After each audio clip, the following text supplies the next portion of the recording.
Okay, ఇప్పటివరకు క్లాసెస్లో మనం యూరోపియన్ల రాక గురించి తెలుసుకున్నాం.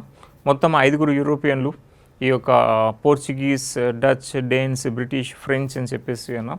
ఈ మొత్తం 5 యూరోపియన్స్ సంబంధించినటువంటి అంశాలు మనం తెలుసుకున్నాం. అయితే ఇప్పుడు 5 యూరోపియన్స్లో మన భారతదేశంలో స్థిరపడి మన భారతదేశాన్ని ఆక్రమణ చేసి భారతదేశాన్ని పరిపాలన చేసిన వాళ్ళు బ్రిటిష్ అని చెప్పేసి అంటాం. ఇప్పుడు 5 యూరోపియన్లు మనం చూడవచ్చు. పోర్చుగీస్ వాళ్ళు భారతదేశంలో కేవలం ఈ గోవా, డామన్ డయ్యూ ప్రాంతాలకి పరిమితం అవుతారు. వారి పతనం మనం చూసాం. అయితే ఎస్పెషల్లీ 1661లో ఈ పోర్చుగీస్ యువరాణి క్యాథరిన్ బ్రిగాంజా, బ్రిటిష్ యువరాజు ఈ చార్లెస్ టూతో వివాహం జరిగిన తర్వాత బ్రిటిష్ అండ్ ఈ పోర్చుగీస్ మధ్య మంచి సంబంధాలు భారతదేశంలో ఏర్పడిపోతే ఇక భారతదేశంలో పోర్చుగీస్ వారు గోవా, డామన్ డయ్యూకి పరిమితం అయిపోయారు. ఇక నెక్స్ట్ డచ్ వాళ్ళతో ప్రాబ్లం. ఈ డచ్ వాడు బ్రిటిష్ వాడు ప్రాబ్లం ఉండేది. అయితే అప్పుడు డచ్ వారిని బ్రిటిష్ వారు ఎలా అంతం చేశారంటే చిన్సురా యుద్ధం 1759లో చిన్సురా యుద్ధం లేదా బేదరా యుద్ధంలో ఈ బ్రిటిష్ రాబర్ట్ క్లైవ్ డచ్ వారిని ఓడించి అనేక మంది డచ్ వారిని నరమేధం చేసేస్తే అప్పుడు డచ్ వారు భారతదేశాన్ని విడిచిపెట్టి ఇండోనేషియాకి వెళ్ళిపోయారని చెప్పేసి మనం గతంలో చూసాం. డచ్ వారు ప్రాబ్లం సాల్వ్. ఇక నెక్స్ట్ వస్తే ఫ్రెంచ్ వాళ్ళు. ఈ ఫ్రెంచ్ వారు భారతదేశంలో పతనమవుతారు వందవాసి యుద్ధం 1760లో వందవాసి యుద్ధం తర్వాత ఫ్రెంచ్ వాళ్ళు పతనం అయిపోతారు. తర్వాత 1763లో ప్యారిస్ ఒప్పందం జరిగింది. ఇక ఫ్రెంచ్ వాళ్ళు భారతదేశంలో పాండిచ్చేరికి పరిమితమయ్యారు. ఇక పాండిచ్చేరి అంటే 4 ప్రాంతాల్లో అన్నాం. పాండిచ్చేరి, కరైకల్, యానం అండ్ మాహే, ఈ 4 ప్రాంతాలని కలిపి పాండిచ్చేరి అంటామని చెప్పేసి మనం అన్నాం. అది ప్రస్తుత కేంద్రపాలిత ప్రాంతం ఈ పాండిచ్చేరి. మొత్తం 3 రాష్ట్రాల్లో విస్తరించి ఉంది.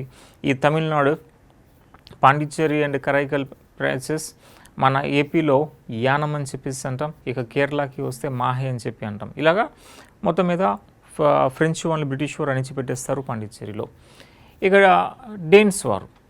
ఈ డేన్స్ వారు మన భారతదేశంలో ఉంటూ చైనాతో ఎక్కువగా వర్తకం చేశారని చెప్పి అన్నాం. అయితే ఈ యొక్క డేన్స్ యొక్క వర్తక స్థావరాలు 2 ఉండేవి, సేరంపూర్ అండ్ ట్రాంకోబార్.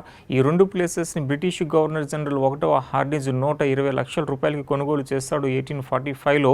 దాంతో డేన్స్ వాళ్ళు భారతదేశాన్ని విడిచిపెట్టి వెళ్ళిపోతారు. సో ఈ విధంగా 5 యూరోపియన్లు భారతదేశంకి వచ్చారు. 5 యూరోపియన్స్లో ఈ బ్రిటిష్ వాడు ఏం చేస్తాడంటే ఇద్దరిని భారతదేశం నుంచి శాశ్వతంగా తరిమేస్తాడు. ఆ తరిమేసింది శాశ్వతంగా అప్పుడు ఎవరిని అంటే డచ్ వారిని, డేన్స్ వారిని. డచ్ని, డేన్స్ని. ఇక ఇద్దరిని భారతదేశంలో అణిచిపెట్టేస్తాడు. ఆ ఇద్దరు పోర్చుగీస్ అండ్ ఫ్రెంచ్. పోర్చుగీస్ వారు గోవా, డామన్ డయ్యూలో అణిచి ఉన్నారు. ఫ్రెంచ్ వాళ్ళు పాండిచ్చేరిలో అణిచి ఉన్నారు. సో ఈ విధంగా బ్రిటిష్ వారు మిగతా 4 యూరోపియన్స్లో ఇద్దరిని భారతదేశం నుంచి తరిమేస్తారు, ఇద్దరిని ఇండియాలోనే అణిచి పెట్టారు అని చెప్పి అన్నాం. ఇప్పుడు ఆధిపత్యపు హోదాలో వచ్చాడు ఈ బ్రిటిష్ వాడు. ఇప్పుడు ఈ బ్రిటిష్ వాడు ఏం చేస్తాడంటే మన భారతదేశ అంతర్గత వ్యవహారాల్లో జోక్యం చేసుకుంటాడు. ఇక మన భారతదేశాన్ని దశల వారీగా ఆక్రమణ చేస్తాడు. సో దాన్నే ఇప్పుడు నెక్స్ట్ చాప్టర్ అని చెప్పి అంటాం, భారతదేశ ఆక్రమణ, కాంక్వెస్ట్ ఆఫ్ ఇండియా అని చెప్పేసి అంటారు. Conquest of India.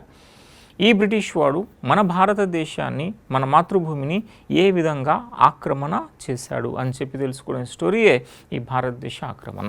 సో ఆధునిక భారతదేశ చరిత్రలో 2వ చాప్టర్ ఈ భారతదేశ ఆక్రమణ అతి ముఖ్యమైన చాప్టర్. ఒక యాస్పిరెంట్గా మీరు ఒక పోటీ పరీక్షలు ప్రిపేర్ అవుతున్న వారు, సో పోటీ పరీక్షలు ప్రిపేర్ అవుతున్న ప్రతి ఒక్కరికి కూడా అవగాహన, పర్ఫెక్ట్ అవగాహన ఉండాలి. ఈ బ్రిటిష్ వాడు మన భారతదేశాన్ని ఏ విధంగా ఆక్రమణ చేశాడని చెప్పి ఇప్పుడు ఆ స్టోరీ మనం చూడబోతూ ఉన్నాం. సో హెడ్డింగ్ పెట్టండి అందరూ. అరే నోట్స్ రాస్తున్న వాళ్ళు ఉన్నారు కదా, వారు హెడ్డింగ్ పెట్టండి, భారతదేశ ఆక్రమణ అని చెప్పి, కాంక్వెస్ట్ ఆఫ్ ఇండియా, భారతదేశ ఆక్రమణ. ఇప్పుడు ఈ బ్రిటిష్ వాడు మన భారతదేశాన్ని ఒకేసారి ఆక్రమణ చేయలేదు, దశల వారీగా ఆక్రమణ చేస్తాడు.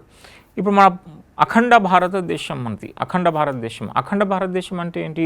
ప్రస్తుతం ఉన్న మన భారతదేశం, పాకిస్తాన్, బంగ్లాదేశ్, నేపాల్, ఇంకా మియన్మార్లో కొన్ని ప్రాంతాలు, ఇదంతా కలిపితే అఖండ భారతదేశం. ఈవెన్ ఆఫ్ఘనిస్తాన్లో కొన్ని ప్రాంతాలు కూడా, ఇదంతా కలిపితే అఖండ భారతదేశం అని చెప్పేసి అంటాం. అయితే ఇదంతా కలిసిగా ఉండేది అప్పట్లో. ఇప్పుడు ఈ భారతదేశాన్ని బ్రిటిష్ వాడు ఎలా ఆక్రమణ చేశారన్న స్టోరీ మనం చూస్తాం కదా. దీనికోసం ఒక ఇండియా మ్యాప్ వేయండి ఫస్ట్. ఆ ఇండియా మ్యాప్లో బ్రిటిష్ వాడు ఏ ప్రాంతాన్ని ఎప్పుడు ఆక్రమణ చేశాడని చెప్పి ఫస్ట్ లొకేట్ చేసిన తర్వాత ఒక్కొక్క ప్రాంతం యొక్క ఆక్రమణ స్టోరీలోకి మనం డీటెయిల్గా వెళ్దాం. ఓకే, ఇప్పుడు ఒక ఇండియా మ్యాప్.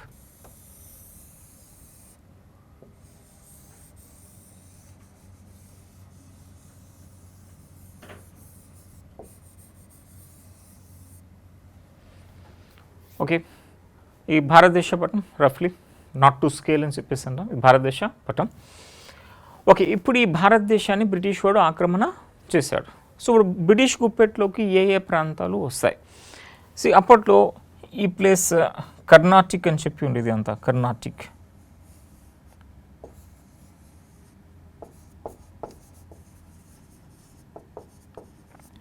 కర్ణాటిక్ ఈ కర్ణాటిక్ అనేది బ్రిటిష్ గుప్పెట్లోకి అండ్ అడ్మినిస్ట్రేషన్ పరంగా వెళ్ళిపోతుంది 1763లో.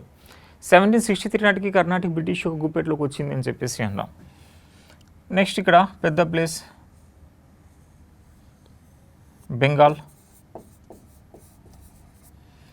ఈ బెంగాల్ అంటే ప్రస్తుతం ఉన్న పశ్చిమ బెంగాల్, బీహార్, ఒరిస్సా, జార్ఖండ్, బంగ్లాదేశ్, ఇక్కడ ఉన్న బంగ్లాదేశ్ కూడా, ఈవెన్ అస్సాంలో కొన్ని ప్రాంతాలు, ఇదంతా కలిపి అప్పట్లో ఒకే ప్లేస్ బెంగాల్ అని చెప్పేసి అంటాం. ఈ బెంగాల్ బ్రిటిష్ గుప్పెట్లోకి 1764లో వస్తుంది బక్సర్ యుద్ధం తర్వాత. దీనికంటే ముందు 1757లో ప్లాసీ యుద్ధం అనేది జరిగింది. కానీ ప్లాసీ యుద్ధం ద్వారా పట్టు వచ్చింది, వాళ్ళకి పునాది పడింది. సో అడ్మినిస్ట్రేషన్ని వాళ్ళు లాగేసుకుంటారు 1764 బక్సర్ యుద్ధం తర్వాత. సో బెంగాల్ ఆక్రమణ 1764 బక్సర్ యుద్ధం తర్వాత జరిగింది. నెక్స్ట్ ఈ ప్లేస్లో ఇక్కడ మైసూర్ రాజ్యం. ఈ మైసూర్ 1799లో మైసూర్ బ్రిటిష్ గుప్పెట్లోకి వచ్చింది అని చెప్పేసి అంటారు. సో టిపు సుల్తాన్ని 1799లో శ్రీరంగపట్నం యుద్ధంలో చంపేస్తారు. ఆ తర్వాత ఈ ఒక మైసూర్ బ్రిటిష్ గుప్పెట్లోకి వచ్చింది అని చెప్పేసి అంటాం. నెక్స్ట్ అప్పట్లో భారతదేశంలో కీ పొజిషన్లో ఉండి, ఆధిపత్యపు హోదాలో ఉండి భారతదేశాన్ని ఆల్మోస్ట్ శాసిస్తున్నటువంటి వాళ్ళు మరాఠాలు. ఈ మరాఠా ప్రాంతం ఇప్పుడు చాలా పెద్దగా ఉండేది. ప్రస్తుతం ఉన్న మహారాష్ట్ర, మధ్యప్రదేశ్, గుజరాత్, రాజస్థాన్, ఈవెన్ ఢిల్లీ వరకు ఈ మరాఠాల శాసన ఉండేది అప్పట్లో. ఈ ప్లేస్ మొత్తం మరాఠా. ఈ మరాఠాల్ని బ్రిటిష్ వారు 3 ఆంగ్లో మరాఠా యుద్ధాల ద్వారా ఓటమి పాలు చేసి ఈ యొక్క రాజ్యాన్ని ఆక్రమణ చేస్తారు. చివరికి మాండాసోర్ అనే ఒప్పందం జరుగుతుంది. ఆ మాండాసోర్ ఒప్పందం తర్వాత ఈ మరాఠా రాజ్యం బ్రిటిష్ గుప్పెట్లోకి వెళ్ళిపోతుంది 1818లో. సో 1818లో మరాఠా రాజ్యం. ఇక నెక్స్ట్ వస్తే ఇక్కడ ఈ సింధ్ ప్రాంతం. ఈ సింధ్ అనేది 1843లో బ్రిటిష్ గుప్పెట్లోకి వెళ్ళిపోతుంది. 1843లో బ్రిటిష్ వాళ్ళు సింధ్ని ఆక్రమణ చేస్తారు. నెక్స్ట్ మన భారతదేశంలో ఉన్న పంజాబ్ ప్రాంతం, పాకిస్తాన్లో ఉన్న పంజాబ్ ప్రాంతం, ఇదంతా కలిపి ఒకే పంజాబ్. ఈ పంజాబ్ని 1849లో ఈ పంజాబ్ని ఆక్రమణ చేస్తారు. నెక్స్ట్ ఈ ప్లేస్ అవధ్. అవధ్ని 1856లో ఆక్రమణ చేస్తారు. 1856లో అవధ్. ఇవి ప్రధాన ఆక్రమణలు. ఇవి కాకుండా అనేక చిన్న చిన్నవి ఉంటాయి, ఆ చిన్న చిన్న ఆక్రమణలు కూడా ఉంటాయి. ఇవి ప్రధాన ఆక్రమణలు ఇవి. అయితే ఇక్కడ ఖాళీగా కనిపిస్తుంది కాశ్మీర్ అని చెప్పేసి అంటాం. ఇది హైదరాబాద్, ఇది ట్రావెన్కోర్ అని చెప్పేసి అంటాం.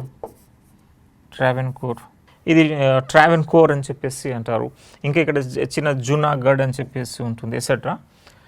అయితే బ్రిటిష్ వారు మన భారతదేశంలో కొన్ని రాజ్యాలని ఆక్రమణ చేయలేదు. కొన్ని రాజ్యాలు, ఉదాహరణకి హైదరాబాద్ని ఆక్రమణ చేయలే, కాశ్మీర్ని ఆక్రమణ చేయలే, డైరెక్ట్ అడ్మినిస్ట్రేషన్లోకి తీసుకోలే. భారతదేశంలో బ్రిటిష్ వాళ్ళు ఆక్రమణ చేయని రాజ్యాలని ఏమంటారు అంటే తెలుగులో సంస్థానాలు అంటారు.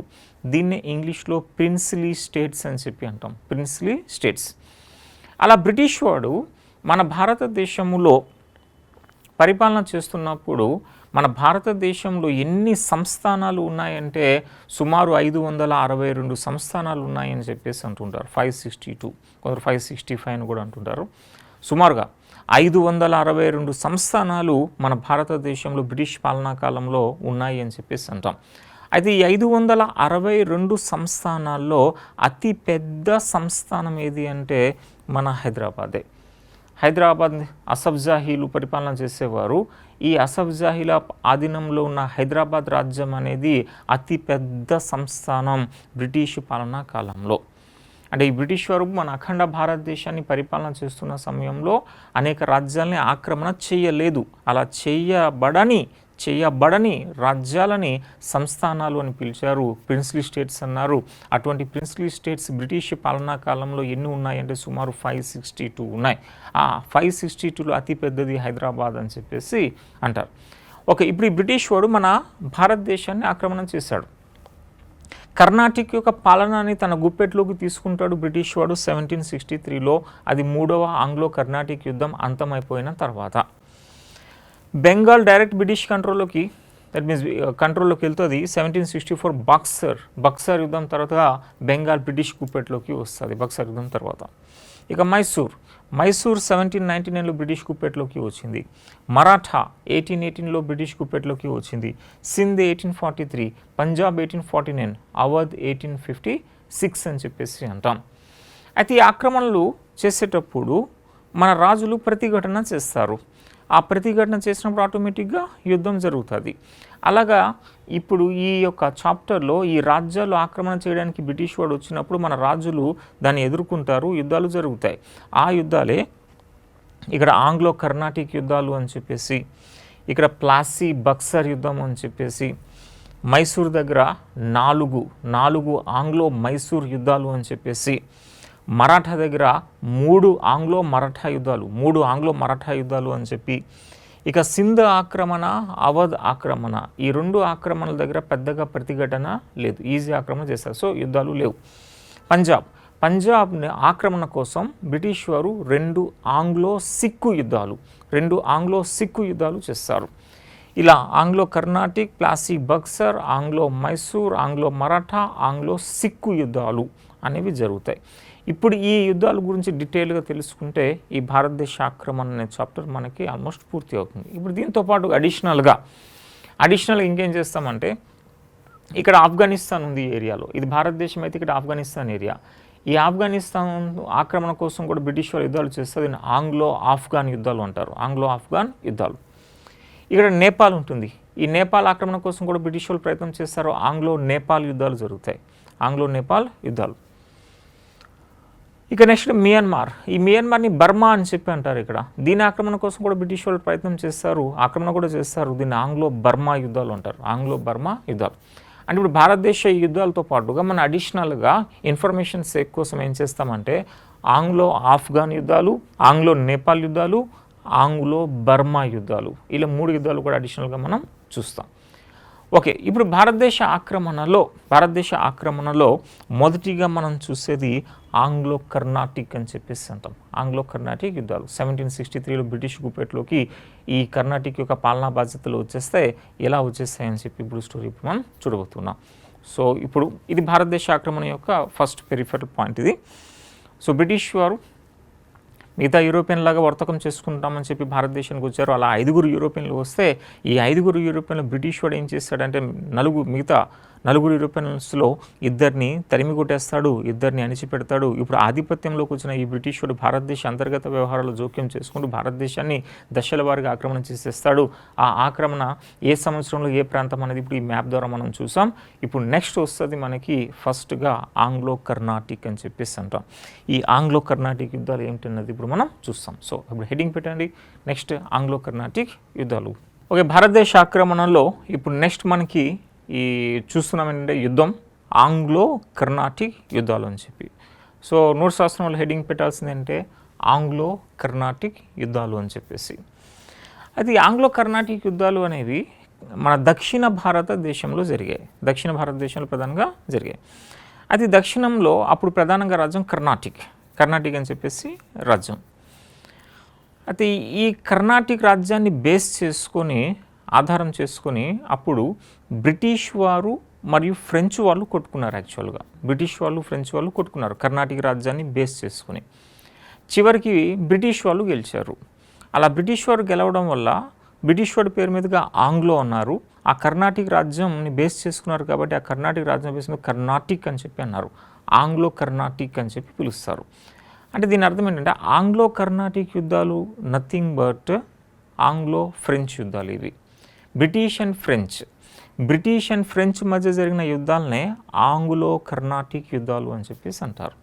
బ్రిటిష్ మరియు ఫ్రెంచ్ మధ్య జరిగిన యుద్ధాలనే ఆంగ్లో కర్ణాటిక్ యుద్ధాలు అని చెప్పేసి అంటారు. అయితే ఈ బ్రిటిష్ వాడికి ఫ్రెంచ్ వాడికి మధ్య ఎన్ని యుద్ధాలు జరిగాయి? ఆంగ్లో కర్ణాటిక్ యుద్ధాలు అంటే 3 జరుగుతాయి. ఆ 3 యుద్ధాలు ఈ ఇయర్స్ ఇవి. మొదటి ఆంగ్లో కర్ణాటిక్ యుద్ధం 1746-48, రెండో ఆంగ్లో కర్ణాటిక్ యుద్ధం 1749-54, మూడవ ఆంగ్లో కర్ణాటిక్ యుద్ధం 1756 and 63. మన ఇందాక పటంలో చూసాం 1763 తర్వాత కర్ణాటిక్ పాలనా బాధ్యతల్ని ఈ బ్రిటిష్ వాడు తన గుప్పెట్లోకి తీసుకున్నాడు. అది మూడో ఆంగ్లో కర్ణాటిక్ యుద్ధం 1763 తర్వాత జరిగిందని చెప్పేసి మనం అంటాం. ఓకే, ఇప్పుడు ఈ కర్ణాటిక్ అయితే బ్రిటిష్ వారు లేదా యూరోపియన్స్ మనం చూస్తే ఎవరి కాలంలో భారతదేశంలో ప్రధానంగా స్థిరపడ్డారు అంటే మొఘల్స్ కాలం. మొఘల్స్ పాలనా కాలంలో ఈ యొక్క యూరోపియన్లు భారతదేశంకి ఎస్పెషల్లీ దక్షిణానికి వచ్చారు. దక్షిణంలోనే ప్రధానంగా స్థావరాలు నిర్మించుకున్నారు మొఘల్ చక్రవర్తుల అనుమతులు తీసుకుని. అయితే అప్పట్లో బాబర్ జహీరుద్దీన్ మొహమ్మద్ బాబర్ 1526 నుంచి చివరి మొఘల్ చక్రవర్తి గ్రేటర్ మొఘల్స్లో ఔరంగజేబ్ 1707, బాబర్ నుంచి ఔరంగజేబ్ మధ్యకాలంలో ఈ మొఘల్స్ కేంద్రీకృతంగా అఖండ భారతదేశాన్ని ఏకం చేసి పరిపాలన చేస్తారు. విదేశీ దురాక్రమణ నుంచి అఖండ భారతదేశానికి రక్షణ కల్పిస్తారు. అయితే అప్పుడు యూరోపియన్లు వచ్చారు, కేవలం వర్తక లావాదేవీల కోసం వస్తారు. దక్షిణంలో అక్కడక్కడ కొట్టుకుంటారు, కానీ దక్షిణానికి పరిమితం. ఉత్తర భారతదేశంలో ఆ మొఘల్స్ యొక్క అనుమతి లేకుండా ఏ పని కూడా చేయలేకపోయేవారు. అయితే ఇప్పుడు అఖండ భారతదేశంలో ఉన్న మొఘల్స్ పరిపాలన ఒక్కసారిగా బలహీనం అయిపోతుంది 1707లో ఔరంగజేబ్ మరణం తర్వాత. 1707 ఔరంగజేబ్ చనిపోయిన తర్వాత మొఘల్ సామ్రాజ్యం ఒక్కసారిగా బలహీనం అవుతుంది. ఆ తర్వాత ఒక దశాబ్దం తర్వాత అంటే ఒక దశాబ్ద కాలం తర్వాత ఈ మొఘల్ సామ్రాజ్యం డిసింటిగ్రేట్ అయిపోతుంది. అంటే విచ్ఛిన్నం, చిన్న చిన్న రాజ్యాలుగా చీలిపోతుంది. 1707 ఔరంగజేబ్ మరణం. 1707లో ఔరంగజేబ్ చనిపోయిన తర్వాత ఇక ఏమైందంటే మొఘల్ సామ్రాజ్యం బలహీనపడింది అని చెప్పేసి అంటారు. అయితే ఇప్పుడు మన భారతదేశంలో కొందరు గవర్నర్లు ఏం చేస్తారు అంటే, అప్పుడు మొఘల్ సామ్రాజ్యం ఎలా విభజించబడుతుందంటే సుబాలుగా విభజించబడుతుంది. సుబా అంటే ప్రస్తుతం రాష్ట్రం, మన భారతదేశం రాష్ట్రాలుగా విభజించబడింది. రాష్ట్రాలు జిల్లాలుగా విభజించబడ్డాయి, జిల్లాలు తాలూకా లేదా మండలాలుగా విభజించబడ్డాయి. అది కాస్త గ్రామాలు అని చెప్పేసి ఎలాగా అంటామో ఆ కాలంలో అప్పుడు మొఘల్ సామ్రాజ్యం ఎలా ఉండేది అంటే సుబాలుగా విభజించబడింది రాష్ట్రాలు. ఒక్కొక్క సుబాకి ఒక గవర్నర్ ఉంటాడు. ఆ గవర్నర్ని సుబేదార్ అని చెప్పేసి అంటారు, సుబేదార్. అయితే ఔరంగజేబ్ మరణం తర్వాత మొఘల్ సామ్రాజ్యం బలహీన పడిన తర్వాత రాష్ట్రాల్లో అంటే సుబాల్లో ఉన్నటువంటి సుబేదార్లు లేదా గవర్నర్లు ఉంటారు. వాళ్ళు ఒక్కసారిగా పవర్ఫుల్ అయిపోయి వాళ్ళు ఏం చేస్తారు అంటే స్వతంత్రాలు ప్రకటించుకోవడం స్టార్ట్ చేస్తారు. సో ఆ విధంగా మొఘల్ సామ్రాజ్యం బలహీనం అయిపోతుంది. ఆ గవర్నర్లు సుబేదార్లు ఏం చేస్తారు, స్వతంత్రాలు ప్రకటించుకున్నారు. అలా అప్పుడు మన భారతదేశంలో 4 ప్రధాన రాజ్యాలు పుట్టుకు వస్తాయి.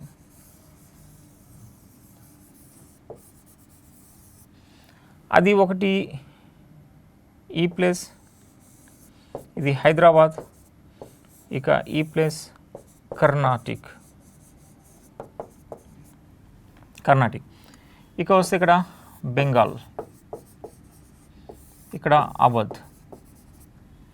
సో అప్పుడు మొఘల్ సామ్రాజ్యం నుంచి 4 రాజ్యాలు పుట్టుకొస్తాయి. అవి 1720స్లో అవి ఆవిర్భవిస్తాయని చెప్పేసి అన్నాం. అందులో హైదరాబాద్ నిజాముల్ ముల్క్. ఈ నిజాముల్ ముల్క్నే చిన్ ఖిలీజ్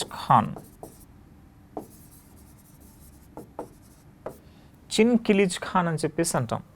ఇక్కడ కర్ణాటిక్ సాదతుల్లా ఖాన్ అనేవాడు స్థాపిస్తాడు. బెంగాల్ ముర్షిద్ కూలీ